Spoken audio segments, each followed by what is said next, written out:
ಅಂದರೆ ನೀರು ಕೊಡ, ಉಳಿದರೆ ತುಪ್ಪದ ಕೊಡ, ಉತ್ತರ ಕೊಡ. ಪರಾಕ್ ಹೇಳ್ತಿದ್ದಂತೆ ಜನರಿಂದ ಒಮ್ಮೆಲೆ ಓಹ್ ಅಂತ ಉದ್ಗಾರ. ಒಂದು ಸಾಲು 4-5 ಪದಗಳ ಭವಿಷ್ಯವಾಣಿಗಾಗಿ ಸಾವಿರಾರು ಜನರು ನಿಶಬ್ದವಾಗಿ ನಿಂತು ಕಾದಿರ್ತಾರೆ. ಒಂದು ಸಾಲು ಇಡೀ ವರ್ಷದ ನಾಡಿನ ಮತ್ತು ನಾಡಿನ ಜನರ ಭವಿಷ್ಯವನ್ನ ತಿಳಿಸಿಬಿಡುತ್ತೆ ಅನ್ನೋದು ಮೈಲಾರ ಲಿಂಗೇಶ್ವರ ಭಕ್ತರ ನಂಬಿಕೆ. ಅಂದಹಾಗೆ ಇದು ಹಾವೇರಿ ಜಿಲ್ಲೆ ಹಾನಗಲ್ ತಾಲೂಕಿನ ಆಡೂರು ಮೈಲಾರ ಲಿಂಗೇಶ್ವರ ಜಾತ್ರೆಯ ಪ್ರಯುಕ್ತ ನಡೆದಿರುವ ಕಾರ್ಣಿಕ. ಇದು ಕಾರ್ಣಿಕಗಳ ಪೈಕಿ 2025ರ ಮೊದಲ ಭವಿಷ್ಯವಾಣಿ ಎನ್ನಬಹುದು. ಭರತ ಹುಣ್ಣಿಮೆಯ ದಿನದ ಪ್ರಯುಕ್ತ ಬುಧವಾರ ಆಡೂರಿನಲ್ಲಿ ಮೈಲಾರ ಲಿಂಗೇಶ್ವರ ಕಾರ್ಣಿಕ ಹೇಳಲಾಗಿದೆ.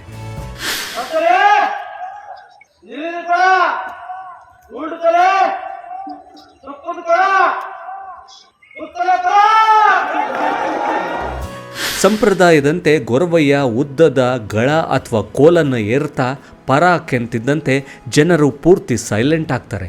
ಆಗ ಗೊರವಯ್ಯ ಕಾರ್ಣಿಕ ನುಡಿತಾರೆ. ಈ ಬಾರಿ ನೀರಿನ ಕೊಡ ಉಡಿತಲೆ, ತುಪ್ಪದ ಕೊಡ ಉಕ್ಕಿತಲೆ ಪರಾಕ್ ಅಂತ ಕಾರ್ಣಿಕ ನುಡಿದಿದ್ದಾರೆ.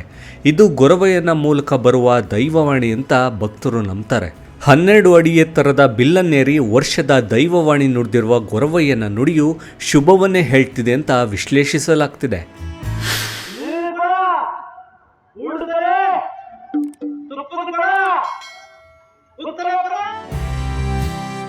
ಹನುಮನಗೌಡ ಗುರೇಗೌಡರ ಗೊರವಯ್ಯ ಅವರು ಕಾರ್ಣಿಕ ನುಡಿದಿದ್ದಾರೆ.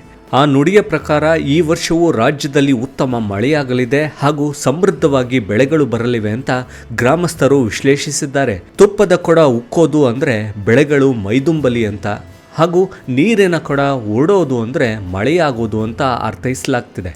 ಅಂದಹಾಗೆ ಮೈಲಾರದ ಮೈಲಾರ ಲಿಂಗೇಶ್ವರ ಜಾತ್ರೆ ಮತ್ತು ಕಾರ್ಣಿಕ ಫೆಬ್ರವರಿ 14ರಂದು ನಡೆಯಲಿದೆ.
ಅಂದರೆ